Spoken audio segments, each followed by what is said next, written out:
Hi, this is Christopher Perrin. Thank you for joining me in this series of presentations or lectures on the idea of scolae, or restful learning, often defined as something like undistracted time to study the things that are most worthwhile. I've talked about the tradition of scolae, or restful learning, generally. We've looked at the classical tradition of scolae, and then we've looked at the ecclesial tradition of scolae. And now what I would like to do is move from kind of ideas to practices. Now, practices are always embedded in ideas, but nonetheless, to take a move towards the practical application of these ideas of restful learning. So there'll be two parts to the practice of scolae. This is part one of the practice of scolae, and you can see in the slide that I have on the screen that philosophy and practice are very much in view and always in a dance together. So we've looked a bit at the philosophy and history of scolae. Let's move now more towards what those ideas would mean for us in our actual teaching and leading of schools and homeschools. Well, just as a way of review, let's remind ourselves of what scolae is. It's a Greek word. Ironically, scolae is the basis for our English word school, but there's not a lot of scolae in our schools any longer. Scolae, one commentator defined it as this way, looking at Aristotle's use of the word: undistracted time to study the things that are most worthwhile. And we could add, usually in a beautiful place, usually with good friends, and usually with some good food and drink. This was considered to be one of the highest activities for human beings, scolae. Well, the Greeks also had a word for their bread-earning toil, and that was askolia, another word they used for work, your kind of weekly, daily work. The want of leisure is one way it was defined, the hindrance of other things, occupation, business, industry. This shows by contrast how high they viewed a scolae. It was such that they would define their work as not enjoying scolae. Ponos was another word that the Greeks used for work: task work, hard work, toil, drudgery, even suffering, grief, and sorrow. So we might argue that the Greek citizens of Athens, anyway, did not value kind of wage-earning work too much. Now, we would disagree with them at this point and say work can actually be meaningful. Even hard work, your daily work, your wage-earning work can be something that brings delight and joy. But this was not the Greek mindset. They would rather enjoy scolae. Diagoge was the Greek word that meant the passing of time. It would be the equivalent to our word recreation and amusement. But just note that recreation and amusement is not scolae. Scolae is not just time off to have a break. It's not just refreshment and recreation, which is often considered a way of being refreshed to go back to work. Scolae existed in a distinct category as undistracted time to study the things that are most worthwhile. And this is a review as well, but the Greek idea of being at wonder, that's thaumazein, to wonder, leads to happiness in the Greek mind, eudaimonia. And it's a process of theoria by which our minds, the nous, is able to perceive truth. And that happens often in the context of scolae, undistracted time to study the things that are most worthwhile. So we've summarized the Greek mindset as having work, play, and scolae as three major categories for human activity. Well, just that as a bit of a review. Now to look at the student from the perspective of scolae and ask the question, what does it mean for a student to practice scolae? What would that mean? Well, first of all, I think it's helpful to look at the etymology of the word student, because hidden in the meaning of the word itself is a clue to what students are supposed to be doing, and that's, of course, to study. Students study, but the Latin word studium doesn't mean just what we think of in American English when we think of study. It means to have eagerness and zeal. It means fondness and affection for something. That's the Latin word studium. So a student should have zeal for truth, an affection for truth, goodness, and beauty. She should have studium. Another way that the Romans thought about education was that we are to be fully enculturing human beings to become the fullest versions of themselves. That would be humanitas, to realize your humanity, to fulfill your humanity, to do really well what only human beings can do. And so we get the humanities subjects, as it were, from this root. It used to be that even mathematics was a humanities art or subject. We've kind of now split the humanities off from, say, science and mathematics. That, I think, is an unnecessary bifurcation or false dichotomy. But at the root, human beings were to be encultured to be the fullest versions of themselves. That requires studium. So we're right back to these big anthropological questions. What are human beings for? And that's at the root of every educational philosophy and directs philosophy and practice, your view of what a human being is. Now we know that in the ecclesial tradition, the church takes these ideas of studium and scholae and extends them in light of the Christian faith or religion, so that we have this passage here from Luke 10. This is Martha and Mary, or Mary and Martha, Christ visiting them.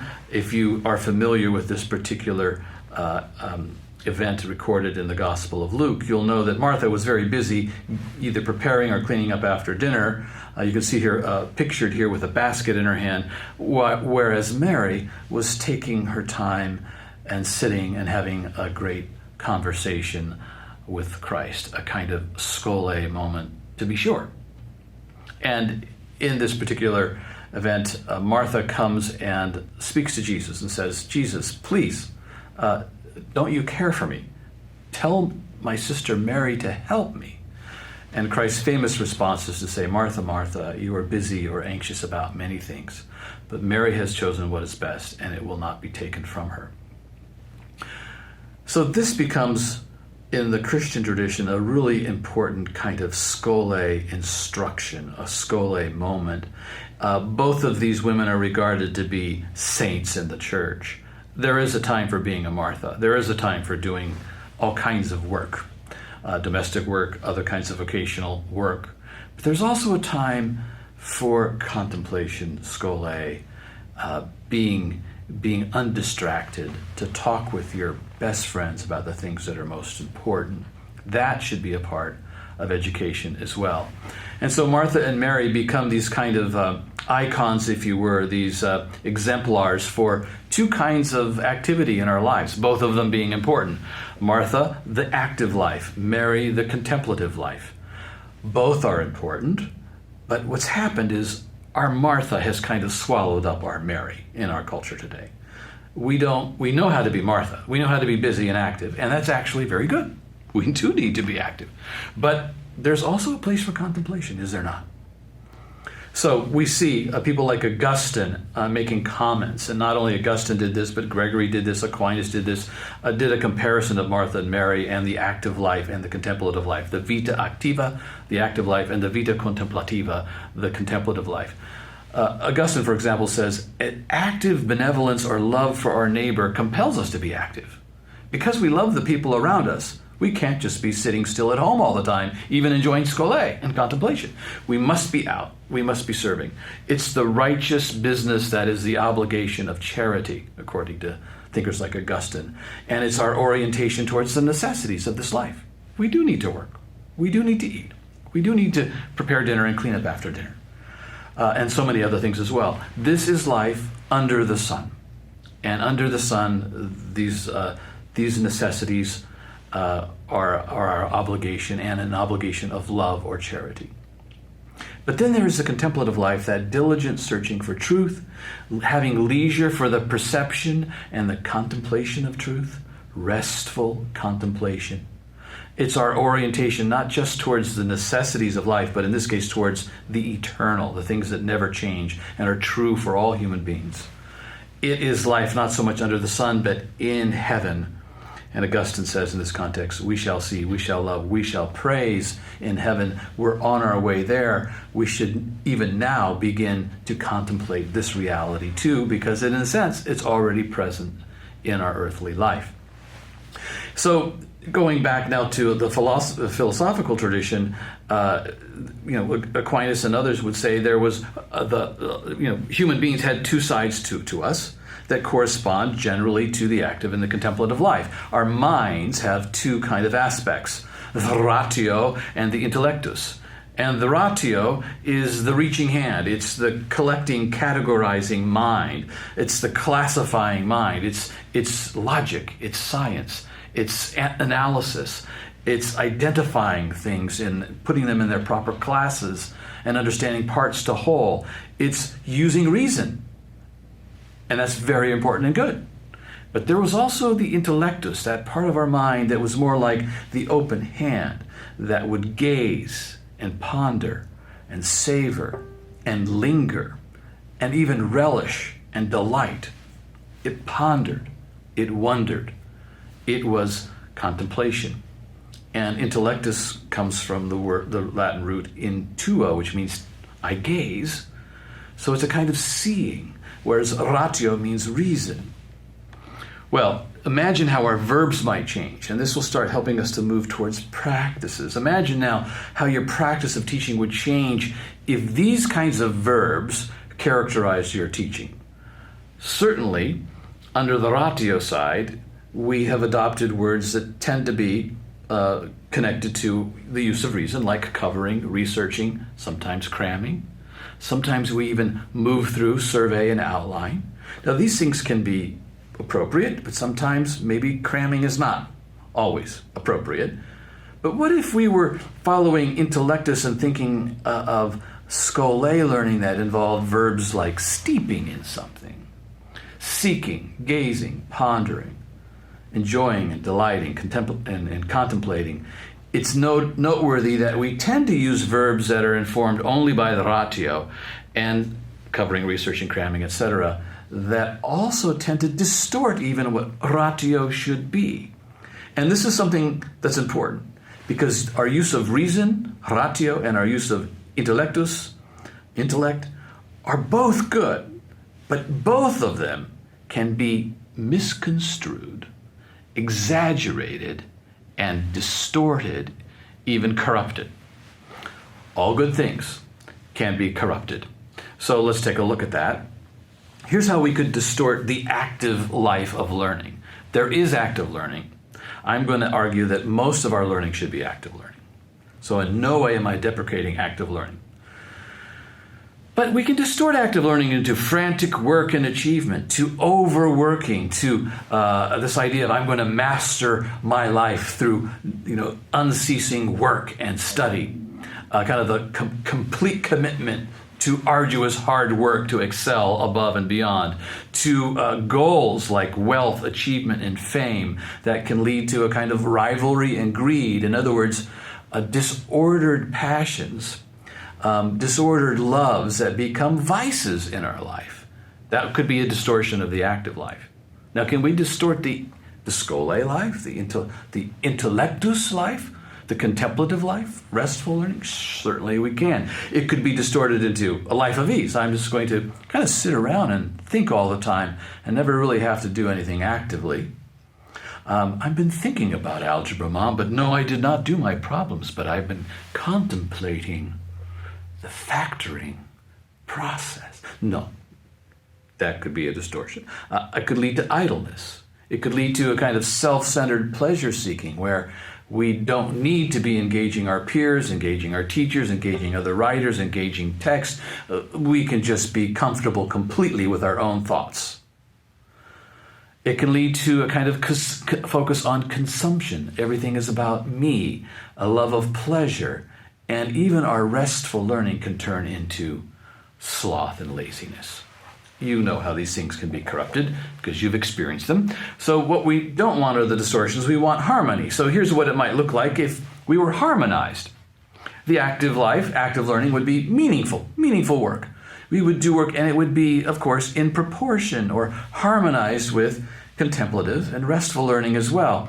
We would serve others out of love and charity, meaning even our academic work would be informed by our care for our teachers, our care and love for our parents, our care and love for our fellow students, and for the students who are younger than us as well as older than us that we might be able to serve with and learn with together.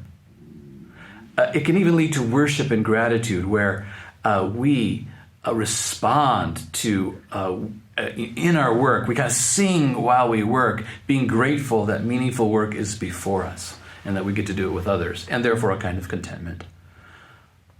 We can find a kind of harmonized, restful learning where we are resting in the divine, recognizing the goodness of God in this world, the goodness of our neighbors and fellow students and teachers and parents and families and communities, leading to celebration and feast when we're together.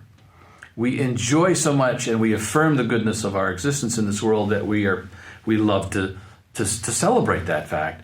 It can also lead, properly understood, to peace, quiet, shalom, joy, delight, freedom, its own kind of restful contentment.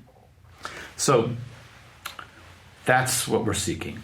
In other words, a non-corrupted, active, and restful learning. Now, as we continue to move towards practices, let's ask this question: what is a restful student? What does he or she look like? Well, here are some observations. First of all, the disposition of the restful student. And even though we're still talking about a disposition leads to practices. A student who is disposed a certain way will behave a certain way. She has an orientation not just to this world, but to the world beyond, to the sun, life under heaven. She has an eager attitude, an eager disposition. She is hungry to be able to enjoy more truth, more goodness, more beauty. She's acquired a taste, having a taste for having seen something beautiful and good. She wants more of it. She studies with studium, with a kind of zeal and affection and an appropriate hunger. She studies, as it were, as a prayer to the truth. This is what A.G. Sertalange says in his book, The Intellectual Life, that study is a kind of prayer to the truth. Her demands are modest. Her peace is great. She is been cultivated by some virtues, such that she does not exaggerate excessively, seek what's beyond her, but she demands what is appropriate at the time, and she finds peace in learning at a particular rate or pace. She knows that all learning is a gift. It's a gift that she can be thankful for and have grateful for, a gift from God. And she sees that leisure is a kind of holiness. What a wonderful opportunity to be able to contemplate that which is true, which means that we're engaged with the truth itself. Well, how do we bring tranquility to a student? How does this happen? Obviously, it's a process of cultivation.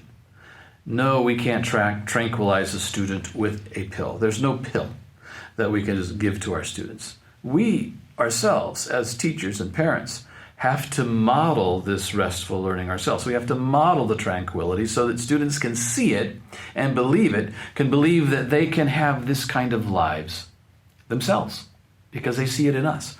And this, of course, is a big challenge. How can I give what I haven't received? How can I give what I don't have? So we who are teachers have to step back and say, am I restful? Am I walking the talk or just talking the talk? So this is something that, of course, is primary in education. We as teachers are models for our students, and our own modeling is perhaps the most profoundly important teaching tool. Your students are going to become like you. Pause, turn, perhaps repent. And this is going to be a process for us. We're not going to be able to just flip a switch, take a pill ourselves. So ongoing change, ongoing habituation and cultivation will be important for us as well. But here's how we do it. We do model. We need to be restful. Got restful? We need to see restful learning and Schole as the more beautiful thing in most cases. In other words, we need to do active learning. But holding up for the students restful learning as well will be attractive in and of itself. Augustine says in one of his books on Christian teaching on Christian doctrine, that the open display of truth itself is its own delight for students. It becomes its own motivation just to hold up something that is true when students perceive it. And he would say as well, and to contrast it with that which is false. Students love to be able to see the distinction between the true and the false, the beautiful and the ugly. That in itself is its own attraction. It's the more beautiful thing. We need to call upon our students to call on the divine, on God himself for truth. This is Proverbs 2. It's a great passage. If you don't seek after truth, you don't find it. It's the basic teaching of Proverbs 2. If you don't call aloud for it, if you don't cry aloud for it, if you don't seek for it as if it were a hidden treasure, you won't find it. So unless you see truth as a kind of treasure chest of gold, you won't find it. So do we ask students to adopt that kind of disposition? Of course, good books, good reading, this is one way that we bring restful learning to students, is we just keep giving them really great books. Those are chunks of gold, nuggets of gold in and of themselves. It's a bit of treasure each time we give the right book at the right time to a student. And of course, that itself is an art. What book does my fourth grade daughter need now? And we may have a plan for, say 10 books she's going to read during the course of the year, but a good teacher, a good parent will also be observing and thinking, I think right now Treasure Island would be perfect for him. We would need help to know how to select those books, and of course we do that in community, and there are resources of various kinds, books about books. ClassicalReader.com is the one place you can go to look for great recommended vetted books for children of all ages. But we need to be bringing good books to children at the right time. And then eliminating distractions is one way to bring restful learning to students. What distractions are there in your life and home, your classroom, that can just be removed? What busy stuff do you do that does no one any good at any time? Could you just stop that stuff?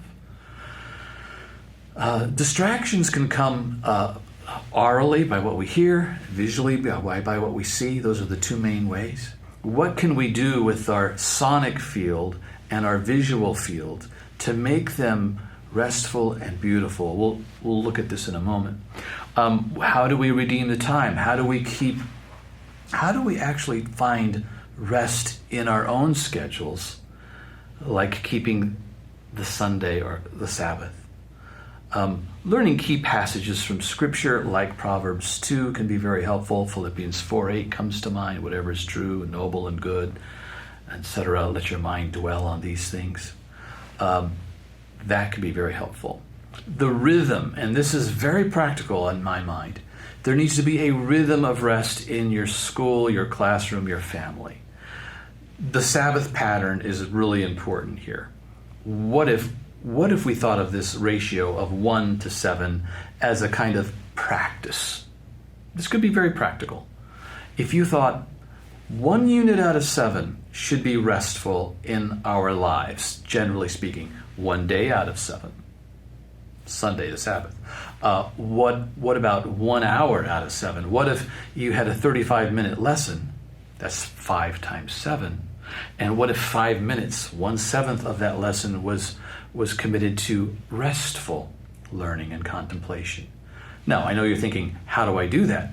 Well, that will be section 2, my second lecture, where we'll get into some of those kinds of practices. But do you see how this is important, right? Just as an idea, what if you were thinking of this ratio, 1 to 7, to create a rhythm of rest across your teaching, family, and school? The school day itself could be broken up into restful times. And most schools already have this with what we call lunch and recess, times where the kids go out. And I think if you add up lunch and recess, you probably would be at something like 1 out of 7. If they're in school for 7 hours, how many hours are they really doing academic instruction? Not all 7. Probably less than 6 when you include transitions and times of recess and play and dining together. And that's appropriate. Schools should think about this, though. Is your school truly adopting a kind of sabbatical pattern even in the course of its day?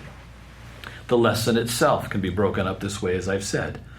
1/7 of the time being restful. Now, rest is not just a matter, however, of quantity. 1 out of 7, say. 1 hour out of 7, 5 minutes out of 35. That can be very helpful. There's an appropriate kind of mathematical analysis of rest. But quality, not just quantity, should be carefully considered. Not just time that is free from something, but something that is free to something. What are we, when we have free time, we have rest, what is it for? Sometimes our free time is a kind of wasted time. It's not actually restful. So how do we create quality rest with the time that we have? Well, one way to think about this in the Christian tradition is the divine presence that permeates all of life. God is with us even to the end of the age. He's present with us now. There's a sense in which we can enjoy the divine presence and therefore a kind of peace, shalom, and rest at any moment in any kind of situation. That's kind of those are fundamentals of the faith, you might say, but that's really worth considering. Do you pursue the peace of God? Quality comes from seeing that creation is good and that it comes to us from a creator who is good, that God is with us and blesses us. Now, to get a little bit more specific, how could we order our time and space in a way that would remove distraction, create beauty, and create a context for rest and restful learning? Well, I think one way is to think through all 5 senses. You could do a 5-sense survey and ask yourself, what could I possibly change that might help in the visual and sonic fields, for example, just to use the eyes and the ears? Is there a way that we can learn from practices that come to us from the ecclesial tradition, the liturgical tradition, to engage in what we might call liturgical learning that would bring a rhythm of peace and restful engagement that is ordered time and space, even ordered language? And then looking at these metaphors for what education can be. Nature, getting in nature, nature is its own school, and that's why recess can be so lovely for students, especially when they're out in the beauty of a field with trees and flowers, etc. The museum as a metaphor for education, where we're inspired by beauty. The table, where we gather to eat, seeing education as this table where we feast. The garden, where we're cultivated and enjoy the beauty of the natural world that has been cultivated, like flowers and trees and apples and grass. The cathedral and monastery as metaphors for a coming together with patterns of worship, gratitude, and rest, and community, all orienting us towards the goodness of God, the goodness of our Creator and creation. You look at a monastery and you look at the way a monastery is set up, and you can see it's designed for restful engagement and learning. A courtyard in the middle, a garden in the middle, breezeways around it where you can walk, short little walls that you can sit on in order to have classes and discussion, and of course a garden that you can stroll in, classrooms off to the other side with sunlight streaming in. A wonderful architecture of restful engagement and learning that facilitates restful engagement and learning. In monasteries like this one in San Marco in Florence, these are paintings by Fra Angelico, the famous Renaissance painter. In each cell, he would paint an image. And the monks, the brothers there, would maybe stay in a cell for 30 years until they died, gazing at just one image. Here's the baptism of Christ in the Jordan. Aquinas says somewhere, beware the man of one book who's really mastered one book. Well, beware the monk who's mastered one fresco. The contemplation of the baptism of Christ for this monk would have influenced and informed all of his thinking. Everything is something like the baptism of Christ. The Annunciation, the crucifixion, resurrection, etc. Look at all these frescoes. So each monk had his own fresco to gaze at. Some of them apparently were customized for a particular monk. Now, there's the short wall. When you sit, if you go to a monastery on a beautiful day, this is what happens. You start to contemplate, or you fall asleep. Maybe a little of both. In this case, tired college students did begin to snooze a little bit. It was a beautiful day. But this is just an example to get you thinking, you can't do this per se, but you could do something like this, could you not? So there's the garden, there's the breezeway again, the architecture, the attention given to surroundings and context that is in a monastery, which almost all of them had schools. What could you do in your own home and in your own classroom that could be like this? Well, in what space does your child study? Is it something like this? This would not be ordered space, would it? We could do better than this. So what could you do to order space? That's actually very practical. Having an ordered, quiet, beautiful space is really important for students to actually engage restful learning. A student at this desk, no matter what else you're doing, put in this particular disordered space, will not be able to restfully contemplate anything. Or at least it would be very difficult. I think it's possible, but very difficult. So in what space does your child study? What if we could adopt some practices that we have seen in other places that could inform school? See, our trouble right now is that school is generally informed by 100 years of school. And the last 100 years of schooling are nothing like this. Our schools, the architecture of our schools, are more like factories and prisons in terms of their design, or retail spaces. Casement windows that don't open, fluorescent lights, which you'd never put in a home, but we'll subject students to it, buzzing doors, etc. And of course, some of them are necessary for security, but why don't we have bells instead of buzzers? Wax floors, windows that don't open, the rectangular box style of architecture because it's cheaper per square foot to do it that way. We have 100 years of schooling. We don't even think twice about the architecture and set up an ordered space of a school because it's all we've known for the last 100 years. But it didn't used to be this way, and the monastic schools give us a clue that it didn't always exist that way. Here's just a practice of lighting candles. What if occasionally you would do something like light candles? Now, why would you do that? Well, candles celebrate something. They suggest to us that we need light, we need illumination, and that we are to be like candles, to pass on light, understanding, truth, goodness, and beauty to others. And it also suggests that we need illumination from other sources, from other friends, and from God himself. So often when Christians will study Scripture, candles might be lit to indicate we are asking God to illuminate us to see what we otherwise cannot see. So one simple practice like this can be very practical because it can help dispose your students to a particular disposition. It's a particular mind for learning, a frame of mind.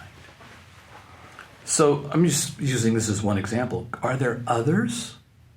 What other kinds of practices could we look to other kinds of traditions that might inform how we teach, that might practically impact our students' learning? Well, prayers, liturgies. Classes do have regular practices, teaching practices. We could call these kind of liturgies. There's certain kind of things that we do on a regular basis. I'm using the word liturgy because it's an old word that says people have been doing this for years in the context of worship, but there's a kind of liturgy for all that we do, especially when we believe that there is goodness in the world and that God is the source of that goodness.